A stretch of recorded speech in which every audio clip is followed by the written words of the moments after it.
For everyone making six figures, what do you do for work? Aircraft mechanic. That's actually pretty interesting. Most of the mechanics I know don't get paid much. Are you working airline, GA, your own shop? Tell your friends to take a stand.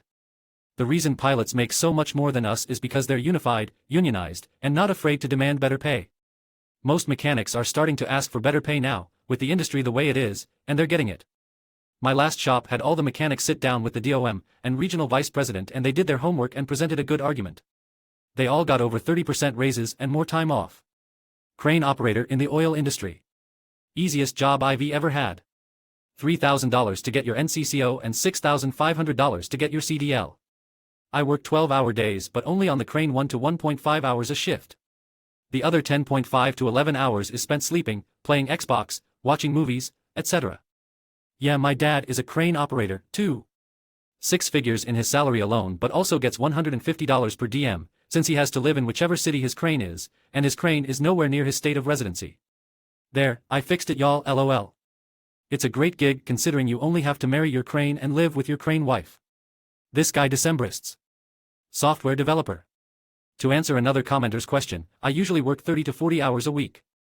I don't make 100K, but I only work 10 to 20 hours a week, so there is that. I am contracted for 40, it's just I finish the work very fast, lol. You bill for 40 though, right? Like you get the work done ASAP and then sit and commit at the end of each day, right? I prefer my approach. I only bill the hours I actually work, but I charge double or triple per hour what most people do. This makes sure I don't waste time with most clients who balk at the price, and also ensures the ones who hire me don't push busy work on me, only the good stuff. Staff scientist at a national lab, but don't get too excited. You go to college for 9 years first, and lots of analysis shows the better money is taking an undergrad engineering job, getting paid sooner, and working up the corporate ladder. I basically get to chase down whatever cool ideas I want though, within reason. Shoot positrons through magnets to make X-rays? Let's do it. Can we make a better jet engine using redacted for compression blades? Here's $20 million, go find out. We had a microbiologist work for us once.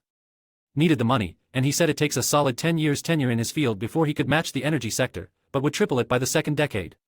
Worked a few years, paid off whatever the debts were holding him down, and went back to being a professor, doing whatever microbiologist researchers do.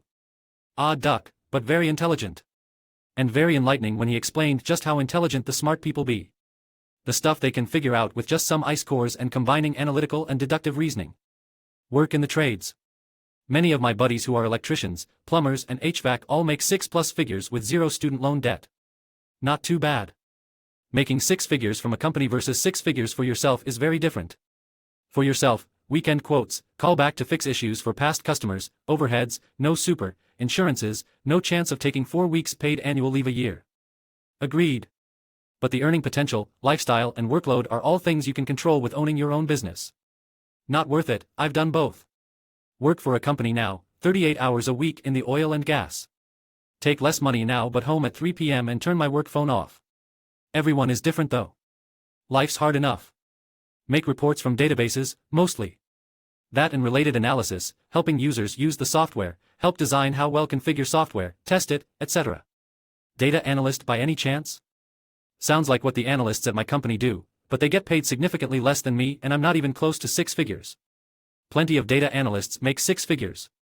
Public librarian in California, I'm at the top of our salary scale for non-managers, since I've been here, current job, for 11+ years.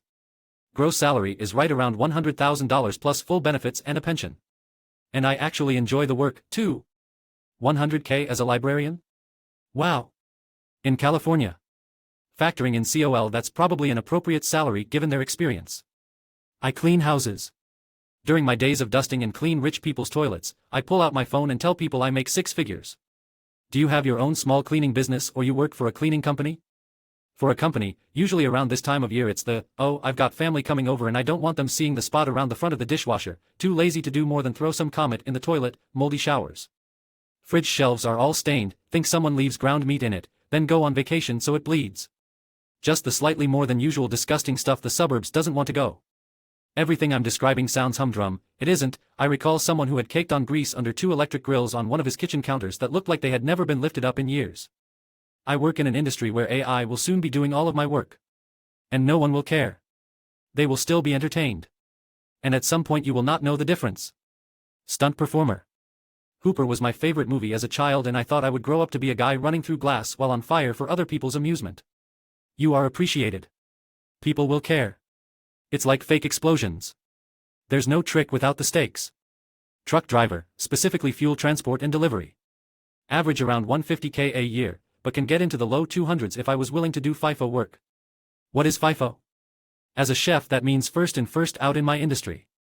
Fly in fly out, for remote jobs like mine sites etc. Ah, thank you. I learned something today. UPS delivery driver. Excellent benefits, Teamsters Union.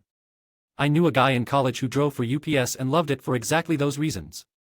If he's still driving for them 15 years later, I bet he's doing well for himself. It's the kind of job that, once you get on full time, you don't leave it. Retention is very high.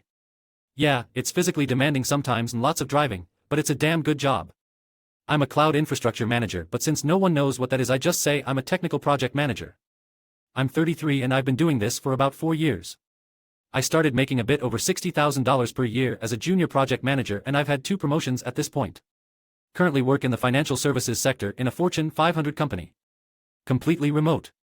Work 40 hours a week except for the occasional weekend release. Let's just say I can make it rain. That's so funny. I've worked as a cloud solutions architect and my grandmother told some family she thinks I work as a meteorologist.